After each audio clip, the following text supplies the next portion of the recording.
Praise the lord. ప్రియమైన సహోదరి సహోదరులందరికీ mirror of Christ తరపు నుంచి శుభాలు. ప్రియమైనటువంటి వాళ్ళారా, మీరందరూ బాగున్నారు కదా? మిర్రర్ ఆఫ్ క్రైస్ట్ నుండి వచ్చే డైలీ ప్రామిస్ ద్వారా, ఆ యొక్క ఆత్మీయ మాటల ద్వారా మీరు ఎంతగానో బలపడుతూ ఉన్నారని మీ సాక్ష్యాలను బట్టి చాలా సంతోషిస్తూ ఉన్నానండి. విన్న వాక్యాన్ని విడిచిపెట్టకండి. నా సామర్థ్యము కొలది నన్ను దేవుడు చేయమన్న పనిని చేసి మీ వద్దకు తెస్తూ ఉన్నాను. మీ పని ఏంటంటే విన్న వాక్యాన్ని మీ వంతుగా మరి మీ కాంటాక్ట్స్లో ఉన్నటువంటి మీ స్నేహితులకు, బంధువులకు షేర్ చేయండి. ఎవరితో అయినా దేవుడు మాట్లాడే అవకాశం ఉంది కదా. మీరు చేయగలిగిన పని మీరు చేస్తే దాని ద్వారా ఎవరిని ఎలా ఫలింపు చేయాలో దేవుడు చూసుకుంటారు. మరి మీ బాధ్యతను మీరు చక్కగా నిర్వర్తించండి, షేర్ చేయండి. మరి ముఖ్యంగా తెలియపరిచే విషయం ఏమిటంటే, ప్రియమైన దేవుని బిడ్డ, మరి మన ఛానల్లో అపవాది తంత్రాలు తెలుసుకొని ఆత్మీయతలో ఫలించాలనే ఒక ఉద్దేశంతో ఒక మంచి వీడియోను అప్లోడ్ చేయడం జరిగింది. దానిని ఎండ్ స్క్రీన్లో ఇస్తూ ఉన్నాను, తప్పకుండా చూడండి. అపవాది ఉచ్చులో మనము పడకుండా ఉండాలంటే కొన్ని విషయాలను తెలుసుకోవలసిన వారమై ఉన్నాము. మరి దేవుడిచ్చిన జ్ఞానాన్ని బట్టి ఆ మాటలు మీ ముందుకు తీసుకొచ్చాను. నా స్వతహాగా నా సొంతంగా చెప్పిన మాట కాదది. బైబిల్ గ్రంథంలో వాక్యాన్ని ఎత్తిపట్టి మాట్లాడడం జరిగింది. నేను ఏ మాట మాట్లాడినా వాక్యాన్ని మాత్రమే ఆధారం చేసుకుంటాను. ఈ విషయాన్ని గమనించండి. తప్పకుండా వీడియోని చూడండి. చూడడమే కాదు, ఇది మీ బాధ్యత. దీన్ని షేర్ చేయవలసిన అవసరత మీపై ఉన్నది. మరి ఈరోజు దేవుడు మనతో అద్భుతమైన మాట మాట్లాడుతున్నారు. చూద్దాం.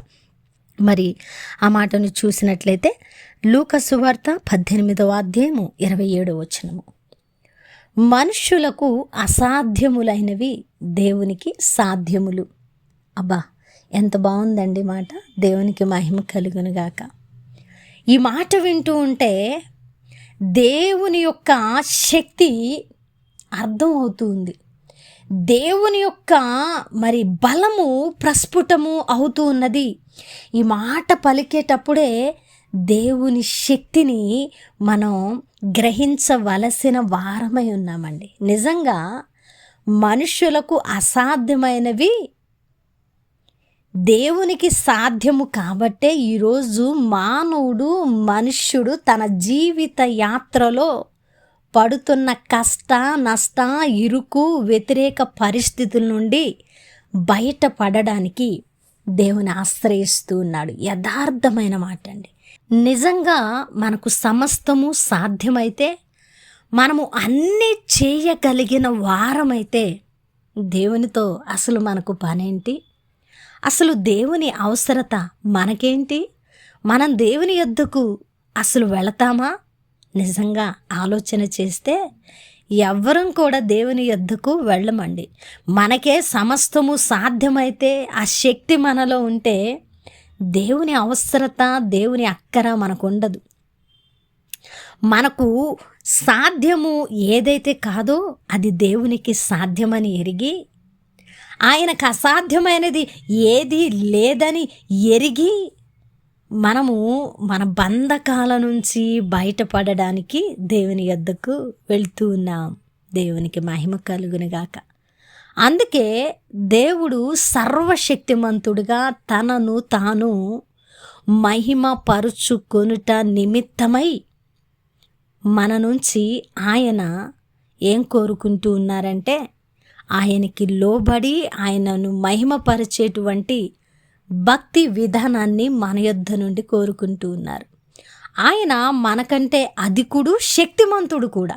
కాబట్టి ఆయనను స్తుతించబద్ధులమై ఉన్నాం. ఆయనకు లోబడ బద్ధులమై ఉన్నాం. ఆయన నీతి పరిశుద్ధతలను పట్టుకొని నడవవలసిన వారమై ఉన్నామండి. అవును కదా ప్రియమైన దేవుని బిడ్డ. నిజంగా దేవుని అవసరత నీకు లేకపోతే దేవుని యొద్దకు వెళ్ళి మోకాళ్ళు వేసి ప్రార్థించగలిగిన అట్టి భక్తి స్వభావము నీకుందా?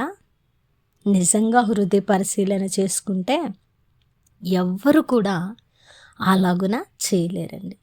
లోతుగా ఇక దేవుడు లేకపోతే నేను ఉండలేను అని అనుకున్న మనిషి కూడా అప్పుడప్పుడు తప్పిపోవడానికి అవకాశం ఉంది. మరి ఈరోజు దేవునికి సమస్తము సాధ్యమై ఉన్నప్పుడు మనకు మరి సాధ్యము కాని వాటిని నెరవేర్చుకోవడానికి మనం ఖచ్చితంగా ఆయనను ఆశ్రయించబద్ధులమై ఉన్నాం. అవసరానికి కాదు కానీ మన అవసరత అక్కర, మన యొక్క కొండ కోట, మన శాంతి సమాధానము దేవుడే అని పూర్తిగా విశ్వసించినప్పుడు మనం ఏ పరిస్థితుల్లో కూడా దేవుని విడిచిపెట్టం. మనుషులకు అసాధ్యమైనవి దేవునికి సాధ్యము అని మాట్లాడుతూ ఉన్నాము అంటే దేవుడు శక్తిమంతుడని నమ్మాలి. మన పరిస్థితులు అన్నిటికీ ఆయన చాలిన దేవుడని నమ్మాలి. ఆయన అధికారం కలిగిన దేవుడని, మనకు సాధ్యము కాని వాటిని సాధ్యపరిచే దేవుడని నిజంగా విశ్వసిస్తే మన జీవితాలలో అద్భుత కార్యాలు ఆయన జరిగిస్తారు. తప్పకుండా ఈరోజు మన జీవితాలలో అసాధ్యమైనవి ఏవైతే ఉన్నాయో వాటిని సాధ్యపరిచే దేవుడు నా దేవుడు అన్ను నమ్ము, విశ్వసించు, మునుముందుకు అడుగులు వేయి. తప్పకుండా దేవుడు నీ జీవితాన్ని ఉన్నతమైన స్థానంలో నిలబెడతారు. నీ నమ్మకాన్ని ఆయన ఎంత మాత్రము వమ్ము చేసే దేవుడు కాదు. ఆమెన్. వినవాక్యం ఫలింపు కొరకు ప్రార్థన. పరిశుద్ధుడా, ప్రేమ కలిగిన తండ్రి, మీకు వందనాలు. అద్భుతమైన వాక్కు చేత మాతో మాట్లాడారయ్యా తండ్రి. ఇదిగో నాయన, మమ్మల్ని బలపరిచినందుకు వందనాలు అయ్యా. మీకు అసాధ్యమైనది ఏది కూడా లేదు, సమస్తము సాధ్యమే. మీరు సాధ్యపరిచే దేవుడని నేను నమ్ముతున్నానయ్యా అని ఎవరైతే ప్రార్థిస్తున్నారో వారి పట్ల వాగ్దానాన్ని నెరవేర్చండి. ఈ పరిచర్యకు సహకరిస్తున్న వారిని దీవించండి. చేసిన ప్రార్థనకు దీవెన జవాబిచ్చారని నమ్ముతూ ఈ ప్రార్థన నజరేయుడైన యేసుక్రీస్తు నామమున సమర్పించి అడిగి వేడుకుంటున్నాము తండ్రి. ఆమేన్. ప్రియమైన దేవుని బిడ్డలారా, విన్న వాక్యాన్ని తప్పకుండా షేర్ చేయండి, పరిచర్యకు సహకరించండి. ప్రియమైన దేవుని బిడ్డ, అపవాది చేతిలో మోసపోకుండా ఉండాలంటే తప్పకుండా ఈ వీడియో చూడు. మీ స్నేహితులకు, బంధువులకు షేర్ చేసి వాళ్ళను కూడా ఆత్మీయతలో బలపరచు. ఇది నీ బాధ్యత. మరి వీడియో లింక్ అనేది ఇక్కడ ఇచ్చామండి లాస్ట్లో. సో తప్పకుండా క్లిక్ చేయండి, చూడండి, మీ కామెంట్ని పెట్టండి. అపవాది మిమ్మల్ని ఎలా మోసం చేశాడో కూడా తెలియపరచండి. మరి దేవుని చిత్తమైతే మరలా కలుసుకుందాం. దేవుడు దీవించునుగాక. ఆమేన్.